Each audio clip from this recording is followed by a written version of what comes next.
વિદ્યાર્થી મિત્રો, આપણે પ્રકરણ નંબર 15 સજીવોમાં પ્રજનન.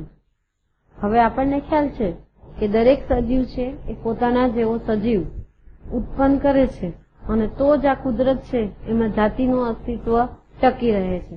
એટલે દરેક સજીવને એવું હોય કે પોતાની જાતિનું અસ્તિત્વ ટકી રહે, તો પોતાની જાતિનું અસ્તિત્વ ટકી રહેવા માટે એ જે ક્રિયા કરે છે એને કઈ ક્રિયા કહેવામાં આવે છે?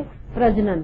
અને પ્રજનન કરે છે ત્યારે જ આ પૃથ્વી ઉપર આપણને બધી જ જાતિઓ છે એનું અસ્તિત્વ અત્યારે જોવા મળે છે.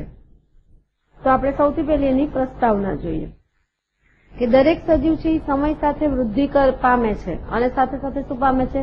મૃત્યુ પામે છે. કે બાળક જન્મે છે, બાળક જન્મે ધીમે ધીમે મોટું થાય, વૃદ્ધ થાય અને છેલ્લે અમુક સમયે એનું મૃત્યુ થાય છે. તો દરેક સજીવ સમય સાથે વૃદ્ધિ કરે છે, એટલે કે વૃદ્ધિ પામે છે અને એનું શું થાય છે? મૃત્યુ થતું હોય છે. દરેક સજીવ પૃથ્વી પર મર્યાદિત સમય પૂરતા જ જીવંત રહે છે અને પછી મૃત પામે છે. આપણને ખ્યાલ છે કે કોઈ આજીવન અમરપટ્ટો જેને આપણી ભાષામાં કહીએ એવું લઈને કોઈ આવતું નથી. એટલે એવું કોઈ સજીવ નથી કે જે ક્યારેય મરવાનો જ નથી, મૃત પામવાનો જ નથી, એવું ક્યારેય નથી. એટલે દરેક સજીવ છે એ પૃથ્વી પર મર્યાદિત સમય પૂરતા, મર્યાદિત એટલે કોકનો સમયગાળો વધારે હોય, કોકનો સમયગાળો જીવનનો કેવો હશે? ઓછો હશે, પણ દરેકનો નિશ્ચિત હોય છે અને મર્યાદિત હોય છે. તો દરેક સજીવ છે એ પૃથ્વી પર મર્યાદિત સમય પૂરતા જીવંત રહે છે, પછી મૃત પામે છે. આથી મૃત્યુ પામેલા સજીવને સ્થાને નવા સજીવ ઉત્પન્ન થવા જરૂરી છે. હવે ઉદાહરણ તરીકે આપણે જોઈએ તો કે દાખલા તરીકે પ્રાણીઓ છે, હવે એ પ્રાણીઓ જીવંત હતા, ધીમે ધીમે મૃત્યુ પામતા ગયા, પણ જો એનું સ્થાન કોઈ નવા સજીવે ના લીધું હોય તો અત્યારે આપણને એ જાતિ પૃથ્વી પર જોવા મળે નહીં. દાખલા તરીકે ઉદાહરણ તરીકે આપણે જોઈએ છીએ કે ડાયનોસોર. આપણે એમ કહીએ છીએ કે વર્ષો પહેલા ડાયનોસોર હતા, બરાબર છે, હજી અત્યારે એના ક્યાંક અવશેષો પ્રાપ્ય છે, પણ આ ડાયનોસોર છે એ જેટલા મૃત્યુ પામતા ગયા સામે એના સ્થાને નવા ઉત્પન્ન થવાની સંખ્યા ખૂબ ઓછી હતી. તો ધીમે ધીમે એ જાતિ લુપ્ત થઈ ગઈ. લુપ્ત એટલે અત્યારે આપણને જોવા મળતી નથી. તો ટૂંકમાં દરેક સજીવ પૃથ્વી પર મર્યાદિત સમયમાં જીવે છે, મૃત્યુ પામે છે, પરંતુ મૃત્યુ પામેલા સજીવને સ્થાને નવો સજીવ જે ઉત્પન્ન થાય છે આ ક્રિયાને કઈ ક્રિયા કહે છે? પ્રજનન. જો પ્રજનનની ક્રિયા સજીવ કરે તો જ આ શક્ય બને કે મૃતને સ્થાને નવું સજીવ આવે, બરાબર છે, બાકી એ શક્ય બનતું નથી. જેથી હાલ અસ્તિત્વ ધરાવતા સજીવો આ પૃથ્વી પર પોતાની જાતિનું અસ્તિત્વ ટકાવી રાખવા પોતાના જેવો જ સજીવ ઉત્પન્ન કરે છે. આપણને ખબર છે કે માતા અને પિતા, બરાબર, બંને વચ્ચે પ્રજનનની પ્રક્રિયા થાય છે ત્યારે શુક્રકોષો અને અંડકોષો, તમારે આ પ્રકરણમાં આના વિશે વિસ્તૃત પણ ભણવાનું આવશે ઊંડાણથી, બરાબર. અત્યારે આપણે ટૂંકમાં જોઈએ કે માતા અને પિતા એટલે કે શુક્રકોષો અને અંડકોષોના મિલનથી ફલન પ્રક્રિયા થાય અને નવી સંતતિ જન્મે છે, એ બાળક છે. તો ટૂંકમાં પૃથ્વી પર સજીવો પોતાની જાતિનું અસ્તિત્વ ટકાવી રાખવા પોતાના જેવો જે સજીવ ઉત્પન્ન કરે છે જેને શું કહેવામાં આવે છે? પ્રજનન કહે છે. તો કે પ્રજનનનું મહત્વ શું છે? શા માટે પ્રજનન જરૂરી છે? જો પ્રજનન ના હોય તો આપણે કહીએ કે ધીમે ધીમે જેમ ડાયનોસોર લુપ્ત થઈ ગયા એવી રીતે દરેક જાતિ પૃથ્વી ઉપર લુપ્ત થતી જાય, એટલે કે નાશ પામતી જાય. અત્યારે આપણે એમ કહીએ છીએ કે ચિત્તાની સંખ્યા ખૂબ ઓછી છે, બરાબર છે, તો ફોરેસ્ટમાં એની ગણતરી થતી હોય છે, સિંહની ગણના થાય છે, એનું કેમ જતન કરવામાં આવે છે? અભયારણ્ય બનાવવામાં આવે છે, એને સાચવવામાં આવે છે. તો એનું કારણ જ એ છે કે પ્રજનનનું મહત્વ અત્યારે પ્રાણીઓની સંખ્યા ઓછી થતી જાય એમ પ્રજનનનું મહત્વ ઘટતું જાય તો એ જાતિ લુપ્ત થઈ જાય છે. તો પ્રજનનનું મહત્વ શું છે?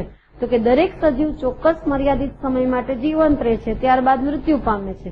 તો આ અસ્તિત્વ ધરાવતા સજીવમાંથી એ જ શૃંખલાના નવા સજીવના નિર્માણને પ્રજનન તરીકે ઓળખવામાં આવે છે. એટલે આપણા માટે આ પ્રજનનની ડેફિનેશન કહી શકાય, વ્યાખ્યા, કે અસ્તિત્વ ધરાવતા સજીવમાંથી, અસ્તિત્વ જરૂરી છે. આપણે એમ કે ડાયનોસોર અત્યારે ફરીથી પ્રજનન પ્રક્રિયા કરે ને નવું ડાયનોસોરનો જન્મ થાય, પણ એ શક્ય જ નથી, કારણ કે ડાયનોસોરનું અસ્તિત્વ નથી. એટલે આ શબ્દ તમારા માટે અગત્યનો છે કે અસ્તિત્વ ધરાવતું હોવું જોઈએ અને એ જ શૃંખલાના નવા સજીવનું નિર્માણ થાય. દાખલા તરીકે આપણે અહીં જોઈ છે કે દેડકાના શું છે? આ ઈંડાનો સમૂહ. હવે આ ઈંડાના સમૂહમાંથી ધીરે ધીરે ટેડપોલ બને છે, એટલે કે નાનો દેડકો, પછી બાળ દેડકો બને છે અને છેલ્લે પુખ્ત દેડકો બને છે. તો એનો મતલબ કે અહીં શું છે? તો કે આ અસ્તિત્વ ધરાવે છે દેડકો તો જ એના ઈંડાનો સમૂહ જોવા મળશે. પણ જો અહીં દેડકો જ અસ્તિત્વ ન ધરાવતો હોય તો આ ઈંડાનો સમૂહ આવ્યાનો જ નથી. એટલે કે અસ્તિત્વ ધરાવતા સજીવમાંથી એ જ શૃંખલાના, એટલે આ જ શૃંખલા ગોળ તમે જોઈ શકો છો, એવા નવા સજીવના નિર્માણને પ્રજનન અથવા તો પ્રજોત્પાદન કહેવામાં આવે છે. આમ પ્રજનનથી નવા સજીવો એટલે કે પ્રાણીઓ ઉત્પન્ન થાય છે.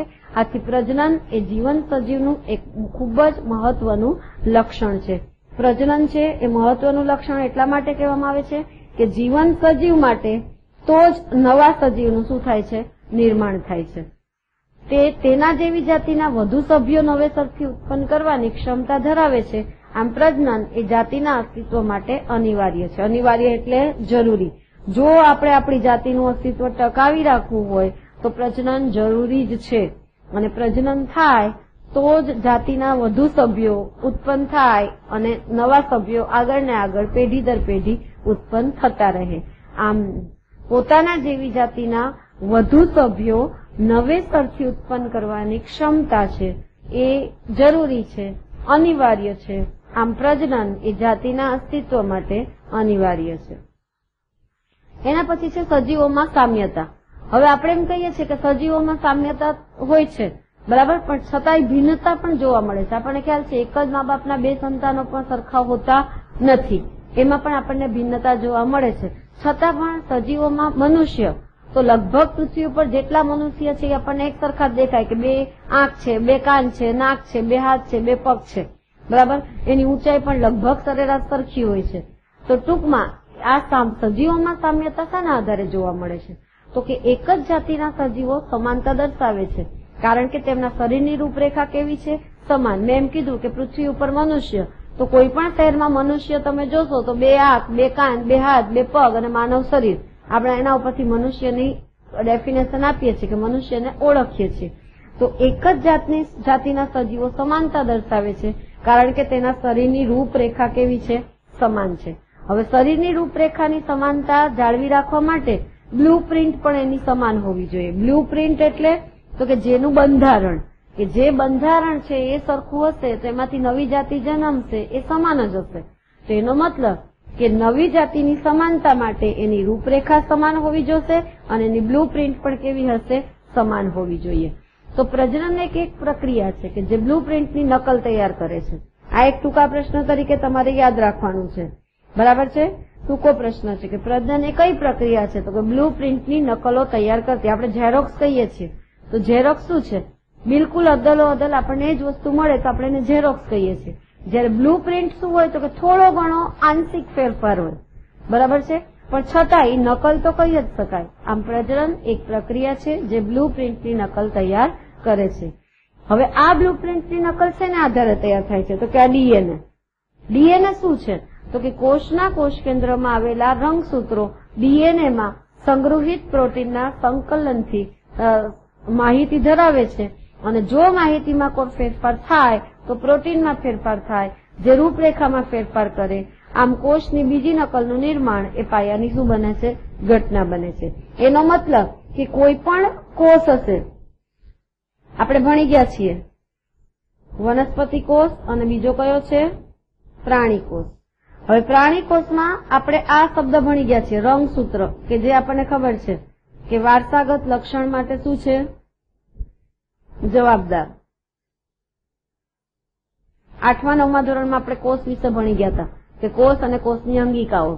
એમાં આપણે જોયું હતું કે કોષના કોષ કેન્દ્ર છે, કોષ કેન્દ્ર છે એ રંગસૂત્રો પણ આવેલા છે કે જે રંગસૂત્ર વારસાગત લક્ષણ માટે જવાબદાર છે. હવે આપણે અહીં મુદ્દો જોઈએ છીએ સમાનતા. તો આ સામ્યતા ક્યારે હોય? કે જયારે વારસાગત લક્ષણ પેઢી દર પેઢી નીચે ઉતરતા હોય તો જ હોય. તેનો મતલબ કે કોષના કોષ કેન્દ્રમાં આવેલા રંગસૂત્રો, બરાબર છે, કે ડીએનએમાં સંગ્રહિત પ્રોટીનનું સંશ્લેષણ કરે છે, એની માહિતી ધરાવે છે. તો કે રંગસૂત્રો ડીએનએમાં, બરાબર છે, આ આખી ડીએનએની રચના છે. તો આ ડીએનએની રચનાની અંદર, આ બધા ડીએનએની અંદર જે બધા વાહકો છે, હવે એ વાહકો છે એ પેઢી દર પેઢી ઉતરે છે અને એને કારણે લક્ષણો છે એ આગળ ને આગળ જોવા મળે છે. આમ આપણે કહી શકીએ કે પ્રોટીનના સંશ્લેષણની માહિતી ધરાવે છે. હવે જો માહિતીમાં ફેરફાર થાય તો પ્રોટીનમાં ફેરફાર થાય અને જે અંતે શરીરની રૂપરેખામાં પણ શું કરે છે? ફેરફાર કરે છે.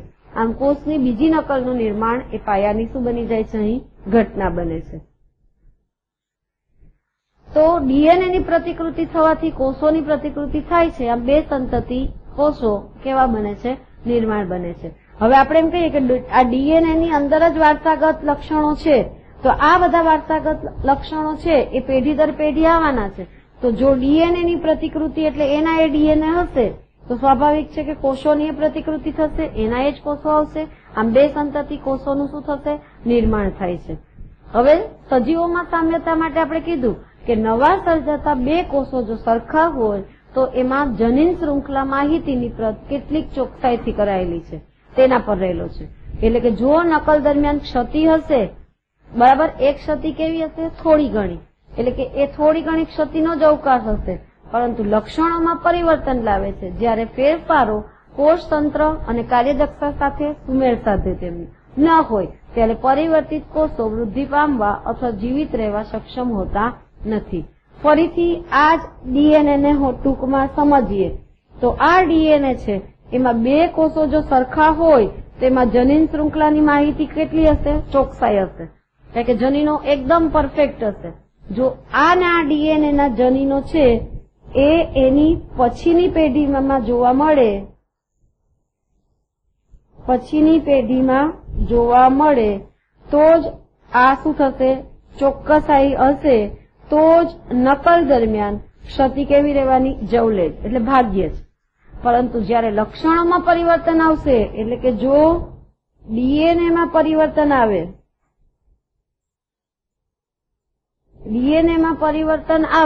તો શું થશે? તો કે જો ડીએનએ માં પરિવર્તન આવે તો કોષતંત્રો અને કાર્યદક્ષતા સુમેળ સાધી જ ન શકે, બરાબર છે. આમ કોષ વૃદ્ધિ ન પામે અને જીવિત રહેવા સક્ષમ ન રહે. આમ કોષ શું થઈ જાય? નાશ પામે. એટલે આખા કોષનું મુખ્ય તો ડીએનએ છે. આમ જો ડીએનએ ના જનીનો પછીની પેઢીમાં જોવા મળે તો શું હશે? ક્ષતિ જવલેજ હશે. પરંતુ જ્યારે લક્ષણોમાં પરિવર્તન હશે ત્યારે શું થશે? તો કે કાર્યદક્ષતા સુમેળ સાધે તેમ ન હોય ત્યારે પરિવર્તિત કોષો વૃદ્ધિ પામવા સક્ષમ નથી અને જીવિત રહેવા માટે પણ સક્ષમ હોતા નથી. ઉત્ક્રાંતિની કુદરતી પ્રક્રિયા એ આવા ધીમા અને નિશ્ચિત ફેરફારોનું પરિણામ છે જે ઉત્ક્રાંતિના લાંબા કાળક્રમ દરમિયાન ઉદ્ભવે છે. આપણે એમ કહીએ છીએ કે આપણે કપી હતા, કપી એટલે વાનર, બરાબર છે. હવે એ વાનર આપણે હતા એનો મતલબ કે આપણા શરીર ઉપર એટલી બધી રૂંવાટી હતી, આપણું મોં વાનર જેવું હતું. આપણે એમ કહીએ છીએ કે આપણા પૂર્વજો વાંદરાઓ હતા, એટલે કે કપી હતા. પરંતુ શું થયું કે એ જ વાનર ધીમે ધીમે ઉભા થયા, એના બે આગલા પગ હતા એ હાથ બની ગયા, રૂંવાટી શરીરમાંથી ઓછી થતી ગઈ, પૂંછડી પણ નાશ પામી ગઈ, કપાળનો ભાગ ને એ બધો અંદરની તરફ બેસી ગયો, બરાબર છે. આમ ઉત્ક્રાંતિની કુદરતી પ્રક્રિયા થઈ ત્યારે આપણામાં ધીમો અને નિશ્ચિત ફેરફાર થયો, જેને કારણે લાંબા કાળક્રમે અત્યારે આપણે મનુષ્ય એનું આખું કદ, શરીર, રચના અલગ જોવા મળે છે. છતાં પણ તે આદિમાનવને એટલે કે કપીને તો મળતા જ આવે છે. આમ ઉત્ક્રાંતિની કુદરતી પ્રક્રિયા એ ધીમા અને નિશ્ચિત ફેરફારો, આ બે શબ્દ ખાસ અગત્યના છે કે જેને કારણે લાંબા કાળક્રમે આ આપણને ઉત્પત્તિ છે જોવા મળે છે. આમ એક જ જાતિના સજીવોમાં રહેલા ડીએનએ ની માહિતી પ્રમાણે તે જ જાતિના નવા સજીવના પ્રોટીનનું નિર્માણ થતું હોવાથી એક જ જાતિના સજીવો એકબીજા સાથે સુભાવ ધરાવે છે, સામ્યતા ધરાવે છે. આપણે કોઈ પણ જગ્યાએ દેડકાનું ચિત્ર જોઈએ તો અહીંયા આપણે દેડકો જોશું, બરાબર છે. બીજા કોઈ શહેરમાં જઈને દેડકાનું ચિત્ર જોશું તો એ દેડકો જ રહેવાનું છે. મનુષ્ય બીજા શહેરમાં એ મનુષ્ય જ રહેવાનું છે. તેનું કારણ શું છે? તો કે એ બધા ડીએનએ છે એના જે પ્રોટીન છે એ કેવા છે? સરખા છે. આમ એક જ જાતિ, દાખલા તરીકે મનુષ્ય, તો મનુષ્યના સજીવોમાં જેટલા ડીએનએ ની માહિતી છે એના પછીની નવા સજીવમાં એ જ પ્રોટીનનું નિર્માણ કરે છે. એટલે સજીવો વચ્ચે શું જોવા મળે છે? સામ્યતા. આમ પૃથ્વી ઉપર જેટલી જાતિ છે, પ્રાણીઓની હોય, વનસ્પતિની હોય કે મનુષ્ય, એ દરેકમાં આટલી બધી સામ્યતા જોવા મળે છે. કારણ કે તમારે એટલું જ યાદ રાખવાનું કે ડીએનએ માં ક્યારેય ચેન્જીસ ન થાય. જો ડીએનએ માં ચેન્જ ન થાય તો પ્રોટીન એનું એ જ રહેવાનું, અને પ્રોટીન એ રહેવાનું તો સજીવ પણ એનું એ જ રહેવાનું. આમ સજીવો એકબીજા સાથે શું ધરાવશે? સામ્યતા ધરાવશે. વિભિન્નતાનું મહત્વ શું છે? હવે ક્યારેક એવું છે કે વિભિન્નતા પણ જોવા મળે છે. તો આપણને ખબર છે કે વસ્તીના સજીવો જીવન પદ્ધતિ અથવા તો નિવસન તંત્રમાં પ્રજનન કરે છે. નિવસન તંત્ર તમે આગળના ધોરણમાં ભણી ગયા હતા કે દરેક નિવસન તંત્ર એટલે કે જે વનસ્પતિ કે જે પ્રાણી એના પોતાને અનુકૂળ હોય તેવા વાતાવરણમાં પોતાનું જીવન વિતાવે તો એનું ચોક્કસ નિવસન તંત્ર. દાખલા તરીકે આને રણનું નિવસન તંત્ર કહેવાય છે, આને જલનું નિવસન તંત્ર કહેવાય છે, આને જંગલનું નિવસન તંત્ર કહેવાય છે. તો આપણે જોઈએ છીએ કે સિંહ છે એ ગુફામાં જ રહે છે અને જંગલમાં જ નિવાસ કરે છે. આ બધી ફિશ છે તો કે પાણીમાં જ માછલી નિવસન, તો એનું પાણીનું નિવસન તંત્ર છે. રણ છે તો કે લાંબા સમય પાણી વગર ચલાવી શકે છે, તો એનું નિવસન તંત્ર ઊંટ જ છે. હવે સ્વાભાવિક છે કે જે સજીવ જે નિવસન તંત્રમાં રહેતું હોય ત્યાં જે પ્રજનન ક્રિયા કરે છે. આમ વસ્તીના સજીવો એની જીવન પદ્ધતિ અને નિવસન તંત્ર એ બંને નિશ્ચિત હોય છે અને જે નિવસન તંત્રમાં રહે છે તે જ નિવસન તંત્રમાં જ એ કઈ ક્રિયા કરે છે? પ્રજનનની ક્રિયા કરે છે. હવે પ્રજનન દરમિયાન ડીએનએ ની નકલ શરીરની રૂપરેખા લક્ષણની જાળવણી માટે મહત્વની છે. હમણાં આગળનો મુદ્દો જોઈ ગયા કે ડીએનએ ની નકલ હશે તો જ આપણને એ જાતિ એના જેવી દેખાશે. એટલે કે સિંહ છે એના પછીની ઉત્પત્તિ સિંહ જ દેખાય કે ફેસથી પણ તમે જોઈને કહી શકો કે આ સિંહ છે, ક્યારેય તમને બિલાડી જેવું નહીં લાગે. તો શા માટે? તો કે ડીએનએ ની એમાં નકલ થઈ છે. તો ડીએનએ ની નકલ છે એ શરીરની રૂપરેખા અને એના લક્ષણની જાળવણી માટે મહત્વની છે. આમ પ્રજનન એ વસ્તીની જાતિની સ્થિરતા સાથે શું કરેલું છે? જોડાયેલું છે. હવે જીવન પદ્ધતિમાં જો ફેરફાર આવે, દાખલા તરીકે આ માછલીને પાણીમાંથી બહાર કાઢી દેવામાં આવે કે સિંહને છે આપણે રણમાં મૂકી દેવામાં આવે, બરાબર છે, તો જીવન પદ્ધતિમાં જો ફેરફાર થાય તો આ ફેરફાર માટેના કારણો સજીવના નિયંત્રણમાં હોતા નથી. અને આવા ફેરફારોનું કારણ શું થાય? તો કે પૃથ્વીના તાપમાનમાં વધઘટ. આપણને ખબર છે કે અત્યારે આપણે અમુક ડિગ્રી સુધીનું તાપમાન જ સહન કરી શકીએ છીએ. જો 50 ડિગ્રી સેલ્સિયસ તાપમાન થઈ જાય તો વ્યક્તિઓની મૃત્યુની સંખ્યા વધી જાય છે, પ્રાણીઓ મૃત્યુ પામવા લાગે છે, વનસ્પતિ સુકાઈ જાય છે. તો કહેવાનો મતલબ કે નિવસન તંત્રમાં જો કોઈ ફેરફાર થાય એટલે કે સજીવની જે રહેણી કેરણી છે એનું પર્યાવરણ છે એ બદલાઈ જાય એટલે કે પૃથ્વીના તાપમાનમાં વધઘટ થાય, પાણીના સ્તરમાં જો વધઘટ થાય, ખૂબ પાણી વધારે પડતું દરિયામાંથી આવી જાય તો પણ જળચર પ્રાણીઓ નાશ પામે, પાણી સુકાઈ જાય તો પણ જળચર પ્રાણીઓ નાશ પામે. અને ઉલ્કાને કારણે કે આકાશીય કોઈ એવો ફેરફાર થાય તો જેને કારણે થઈને આ ફેરફારો જો થાય તો જ જીવન પદ્ધતિમાં ફેરફાર આવે અને જે સજીવના નિયંત્રણમાં નથી હોતું. વિભિન્નતાનું મહત્વ શું છે? તો કે આપણે ઉદાહરણ એક લઈએ કે પ્રજનન સજીવોની વસ્તી ચોક્કસ જીવન પદ્ધતિના અનુકૂલિત હોય અને જો જીવન પદ્ધતિમાં ફેરફાર થાય તો વસ્તીનો નાશ થાય. હમણાં જ મેં કીધું તેમ કે દાખલા તરીકે માછલી છે એનું નિવસન તંત્ર પાણી છે એટલે કે તળાવ કે દરિયો કે સમુદ્ર, બરાબર છે. હવે નદી, તળાવ ને સમુદ્રમાં જ માછલી પોતાનું જીવન વિતાવે છે.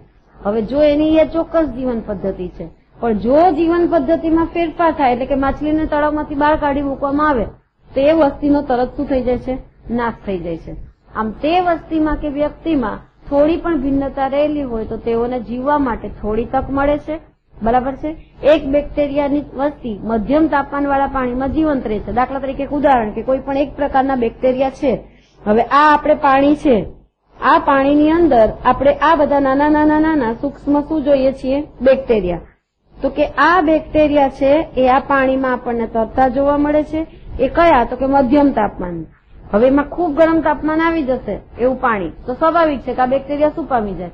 નાશ પામે છે. પરંતુ ગ્લોબલ વોર્મિંગને કારણે પાણીનું તાપમાન વધી જાય એટલે કે આ જે પાણીનું તાપમાન હતું એના કરતા અહીં તાપમાન કેવું ગયું? વધુ. કઈ ક્રિયાને કારણે? Global warming. તો ગ્લોબલ વોર્મિંગને કારણે પાણીનું તાપમાન વધી ગયું.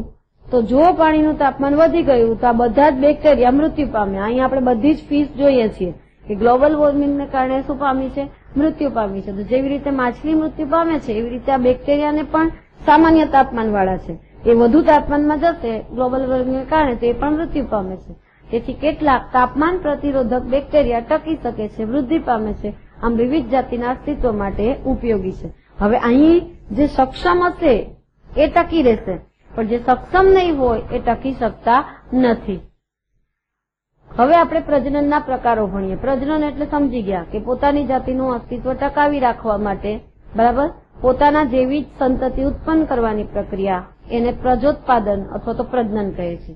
હવે પ્રજનનના બે પ્રકાર છે, અલિંગી પ્રજનન અને લિંગી પ્રજનન, બરાબર છે. તો અલિંગી પ્રજનન છે એના પણ બે પ્રકાર છે, વિભાજન, બરાબર છે, હવે એ વિભાજનના પાછા પેટા પ્રકાર છે, દ્વિભાજન અને બહુભાજન. તો વિભાજન કોને કહેવાય? વિભાજન એટલે ભાગ પાડવા. આપણે સમજી શકીએ છીએ વિભાજન એટલે ભાગ પાડવા. હવે પ્રજીવો અને બેક્ટેરિયા એવા એક કોષીય પ્રાણીઓમાં અલિંગી પ્રજનન દરમિયાન પદ્ધતિમાં વિભાજન એ સૌથી કઈ પદ્ધતિ કહેવામાં આવે છે? સરળમાં સરળ પદ્ધતિ છે. એટલે કે અલિંગી પ્રજનન પદ્ધતિમાં વિભાજન એ સૌથી કેવી પદ્ધતિ છે? સરળ પદ્ધતિ છે. હવે પ્રજીવો અને બેક્ટેરિયા એટલે કોઈ પણ સૂક્ષ્મ જીવો કે બેક્ટેરિયા છે એ કેવા છે? એક કોષી પ્રાણી છે કે જે અલિંગી પ્રજનન દરમિયાન નવી સંતતિ ઉત્પન્ન કરે છે. વિભાજનની પ્રક્રિયામાં એક કોષી સજીવના વિભાજનથી કેટલા કોષો બને છે? 2 નવા કોષો બને છે. આમ વિભાજનના 2 પ્રકાર છે, દ્વિભાજન અને બહુભાજન. ટૂંકમાં વિભાજન બરાબર છે એટલે દ્વિ હશે તો 2 ને બહુ હશે તો વધારે. વિભાજન એટલે શું કહેવાય આપણી સાદી ભાષામાં? ભાગ પાડવા. આ કોનો અર્થ થયો? વિભાજન. વિભાજનનો અર્થ થાય ભાગ પાડવા. હવે ભાગ પાડવામાં જો આપણે 2 ભાગ પડે તો એને શું કહેશું? દ્વિભાજન. અને વધુ ભાગ પડશે તો એને શું કહેવાય? બહુભાજન. આ સાદામાં સાદું વિભાજન અને આ 2 પ્રકાર આટલું યાદ રાખીએ કે વિભાજન એટલે ભાગ પાડવા, 2 ભાગ તો દ્વિભાજન, વધુ ભાગ તો બહુભાજન.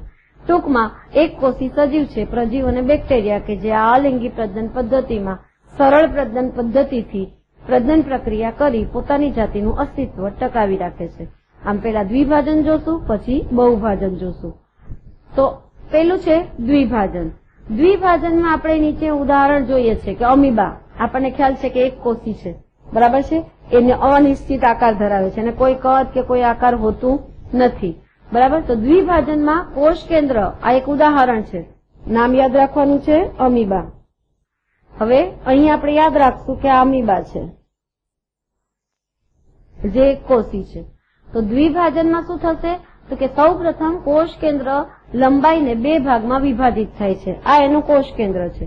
હવે કોષ કેન્દ્ર ઉપરની તરફ અને નીચેની તરફ એટલે ઉપર અને નીચે બંને તરફ લંબાઈ ગયું છે. ઉપરની તરફ અને નીચેની તરફ. એનો મતલબ કોષ કેન્દ્ર લંબાઈને કેટલા ભાગમાં વિભાજિત થયું છે? 1 અને 2 ભાગમાં શું થયું? વિભાજિત થયું છે. પછી કોષરસનું 2 ભાગમાં વિભાજન થયું. એટલે પહેલા કોષ કેન્દ્રનું વિભાજન થાય છે, પછી આ કોષરસ છે એ બંને બાજુમાં થોડો થોડો વિખરાઈ જાય છે.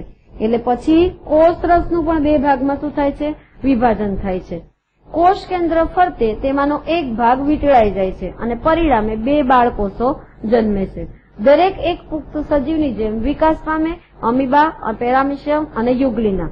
એમસીક્યુ માટે ઉદાહરણ યાદ રાખવા ખૂબ જ જરૂરી છે, કારણ કે ગમે તે ઉદાહરણ માત્ર નામ પૂછાય અને તમને દ્વિભાજન પદ્ધતિ કઈ પદ્ધતિથી પ્રજનન પ્રક્રિયા કરે છે તો આપણે પ્રજનન પદ્ધતિના પ્રકાર આવડતા હોય પણ એમાં ઉદાહરણ સાથે એ કયા પ્રકારનું પ્રજનન કરે છે સમજવું જરૂરી છે. એટલે યાદ એટલું જ રાખો કે અમીબા એક કોષી છે, અનિયમિત કદાકાર ધરાવે છે, અલિંગી પ્રજનન પદ્ધતિમાં દ્વિભાજનથી પ્રજનન ક્રિયા કરે છે. દ્વિભાજનમાં સૌ પ્રથમ તો કે કોષ કેન્દ્ર છે એનું બંને બાજુ ઉપર તરફ એટલે કે લંબાઈને 2 ભાગમાં વિભાજન થાય છે. પછી કોષરસ છે એનું વિભાજન થાય છે અને બંને કોષ કેન્દ્રની ફરતે કોષરસ છે એ વીંટળાઈ જાય છે. હવે કોષરસ વીંટળાઈ જાય છે એટલે પરિણામે કેટલા કોષ જન્મે છે? 1 અને 1 એટલે કેટલા કોષ જન્મે છે? 2 બાળકોષો જન્મે છે. દરેક એક પુખ્ત સજીવની જેમ વિકાસ પામશે એટલે ફરીથી આમાંથી પણ પાછા આવી રીતે 2 બનશે, આમાંથી પણ પાછા આવી રીતે 2 બનશે. આમ સતત પ્રજનનની ક્રિયા ચાલ્યા કરે છે. દાખલા તરીકે અમીબા, પેરામીશિયમ અને યુગ્લિના. બીજો પ્રકાર છે બહુભાજન. બહુભાજન એટલે એક કરતા વધારે સંખ્યામાં. તો કે પિતૃ સજીવમાંથી એક સમયે વિભાજનથી ઘણા નવા સજીવ બને છે. કે દાખલા તરીકે આ એક જ કોષ હતો પણ એમાંથી અસંખ્ય નાના બાળકોષો, નાના કોષ કેન્દ્ર બની ગયા અને નાના બાળકોષો બને છે. એટલે એનો મતલબ કે પિતૃ સજીવમાંથી એક સમયે વિભાજન થઈ ઘણા નવા સજીવ બને છે, ઘણા બધા. ખાસ કરીને અસામાન્ય પરિસ્થિતિઓ દરમિયાન કોષની ફરતે એક કોષનું શું કરે છે? નિર્માણ કરે છે. એટલે આ અસંખ્ય કોષો બની ગયા, નવા સજીવો બન્યા, બરાબર છે. એમાંથી આ એક દિવાલ જેવી રચના બની ગઈ છે જેને શું કહેવાય છે? કોષ્ઠ કહેવાય છે. કોષ્ઠનું શું કરે છે? નિર્માણ કરે છે. આ કોષની અંદર કોષ કેન્દ્ર અનેક વખત વિભાજન પામે છે. એટલે આ અનેક વખત કોષ કેન્દ્ર છે વિભાજન પામતું ગયું અને નવા બાળ કોષ કેન્દ્ર શું થતા ગયા? બનતા ગયા. દરેક બાળ કોષ કેન્દ્રની ફરતે કોષરસનો થોડો જથ્થો એકત્રિત થાય છે. એટલે દરેક કોષ કેન્દ્ર પછી સ્વતંત્ર નાના નાના કોષ તરીકે, એટલે કે નાના નાના કોષ તરીકે એને ફરતે કોષ કેન્દ્ર, એમાં કોષરસ, આ રીતે નાના નાના બાળ કોષો છે એ ઉત્પન્ન થાય છે. એટલે ફરીથી પિતૃ સજીવમાંથી એક સમયે ઘણા નવા સજીવ બને છે, ફરતે કોષનું નિર્માણ કરે છે, અંદર કોષ કેન્દ્ર અનેક વખત વિભાજન પામે છે, નવા બાળ કોષ કેન્દ્રો બનાવે છે અને દરેક બાળ કોષ કેન્દ્રની ફરતે કોષરસનો જથ્થો એકત્રિત થાય છે અને નવા કોષો ઉત્પન્ન થાય છે. પિતૃ સજીવમાંથી એક સમયે વિભાજનથી ઘણા નવા સજીવ બને છે, બરાબર છે, પણ તેમની કોષ કેન્દ્રની ફરતે પાતળું પડ બનાવે છે. હવે આપણે જોયું કે કોષરસનો જથ્થો તો એકત્રિત થયો, પણ તેની ફરતે પાતળું શું બની ગયું? પટલ બની ગયું. અને કોષની અંદર એક પિતૃકોષમાંથી અનેક નાના નાના ઘણા બાળ કોષો શું થાય છે? ઉત્પન્ન થાય છે.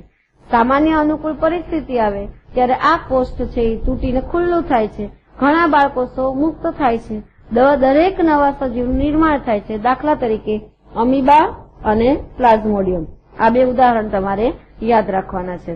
એટલે ફરીથી એક નાનો કોષ, એની અંદર એક કોષ કેન્દ્ર, આ કોષ કેન્દ્રનું અનેક વખત નાના નાના કોષ કેન્દ્રમાં વિભાજન, ફરતે કોષનું આવરણ, આ પડ છે એ તૂટે છે અને નાના નાના બાળકોષો છે એ શું થાય છે? અસ્તિત્વ ધરાવે છે.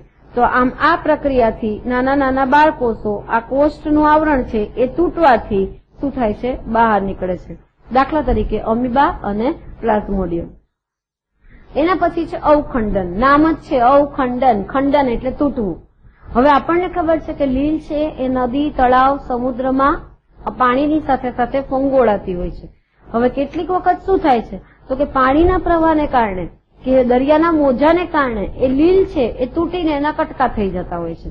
તો અહીં આપણે જોશું તો કે અવખંડન એટલે તૂટવું, તૂટીને એના કટકા થવા. સાદી ભાષામાં અવખંડન એટલે તૂટીને કટકા થવા. કટકો જે થયો એ સ્વતંત્ર લીલ તરીકે વર્તવા લાગે, બરાબર છે.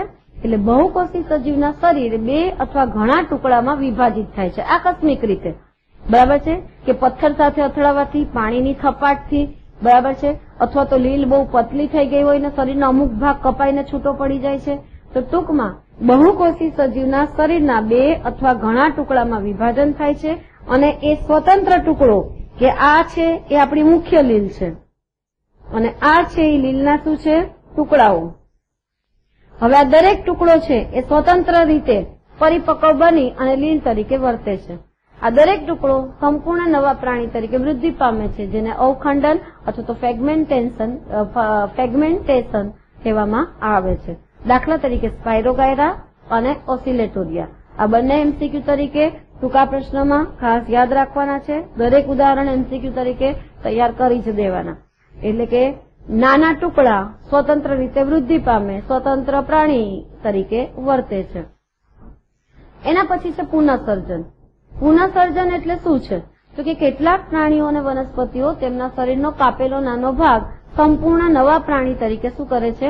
વર્તે છે, બરાબર છે. તો અહીં આપણે જોઈએ છીએ હાઇડ્રા અને પ્લેનેરિયા, વાદળી અને તારા માછલી. તો અહીં શું થાય છે તો કે દાખલા તરીકે અહીં આપણે જોઈએ છીએ કે આ હાઇડ્રા છે. હવે આ હાઇડ્રામાં શું થાય છે તો કે આ ગ્રીન ભાગ અને આ ગ્રીન ભાગ પેલા જોડાયેલો હતો. એનો મતલબ કે સળંગ એક આવી રચના જ હશે. હવે આમાંથી શું થાય છે તો કે ઉપરનો ભાગ એટલે આ ભાગ અને નીચેનો ભાગ. આ કયો ભાગ છે? ઉપરનો ભાગ. આ કયો છે? નીચેનો ભાગ. આ બંને ભાગ છે એ કપાઈ જાય છે, બરાબર છે. તો ઉપરનો ભાગ અહીંયા છે, નીચેનો ભાગ નીચે છે. તો ઉપરના ભાગમાં નીચેના કોષો વૃદ્ધિ પામે છે, નીચેના ભાગમાં ઉપરના કોષો વૃદ્ધિ પામે છે.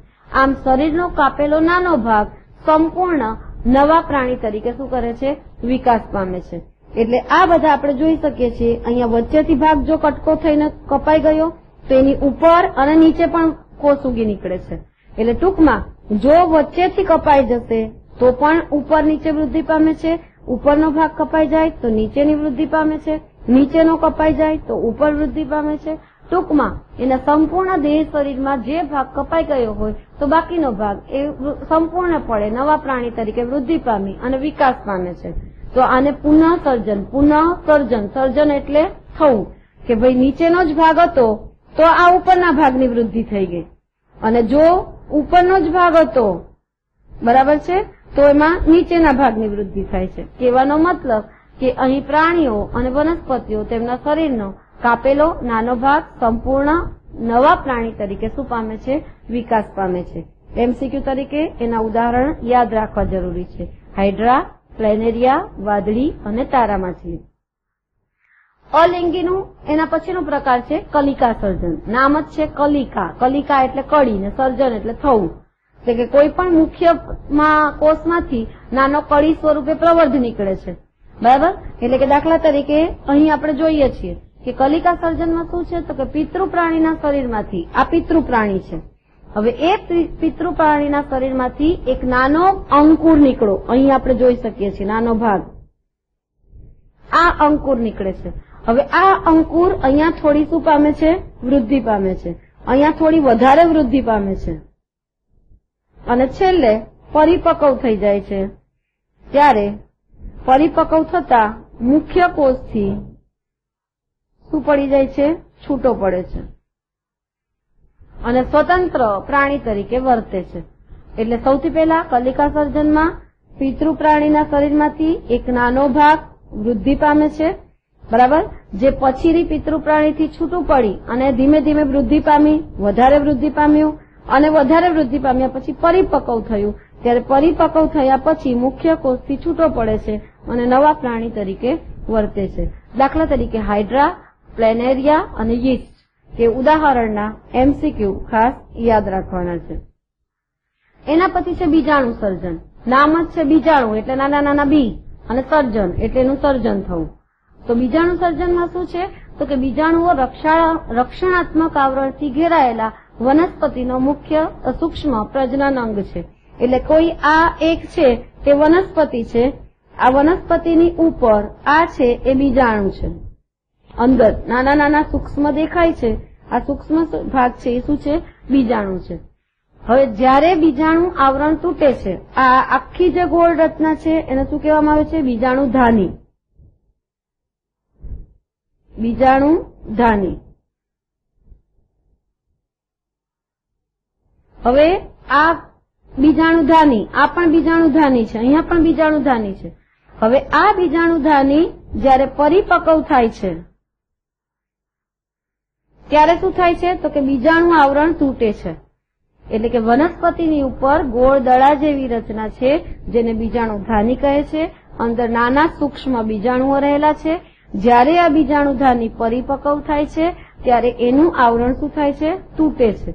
અને ત્યારે અંદરથી બીજાણુઓ છે એ આપણને હવામાં ફેલાતા જોઈ શકીએ છીએ. અને આ હવામાં તરતા બીજાણુઓ બીજી જગ્યાએ સ્થિર થાય છે અને ત્યાંથી ફરીથી નવું પ્રકાંડ, ફરીથી તેના ઉપર નવા બીજાણુ, આ રીતે નવો કોષ અથવા તો નવો સજીવ ઉત્પન્ન થાય છે. એટલે બીજાણુઓ રક્ષણાત્મક આવરણથી ઘેરાયેલા છે. આ એનું રક્ષણાત્મક આવરણ છે, બરાબર, જેને બીજાણુ ધાની કહે છે. આ એક સૂક્ષ્મ પ્રજનન એકમ છે. જ્યારે બીજાણુ આવરણ તૂટે એટલે કે બીજાણુ ધાની પરિપક્વ થાય, બીજાણુ આવરણ તૂટે, બીજાણુઓ હવામાં ફેલાય, એ હવામાં તરતા તરતા તરતા નીચે સ્થિર થાય કે ગમે તે જગ્યાએ સ્થિર થાય, ત્યાં બીજાણુઓ જ્યાં સ્થિર થાય ત્યાં પોતે પોતાની વૃદ્ધિ કરી દે છે અને અનુકૂળ પરિસ્થિતિમાં અંકુરણ પામી નવા વનસ્પતિ તરીકે સર્જે છે. દાખલા તરીકે રાઇઝોપસ, ફ્યુગ આ ફૂગના નામ છે, અને મ્યુકર આ બંને ફૂગ છે કે જે અલિંગી પ્રજનન તરીકે બીજાણુ સર્જન દ્વારા પ્રજનન ક્રિયા કરે છે.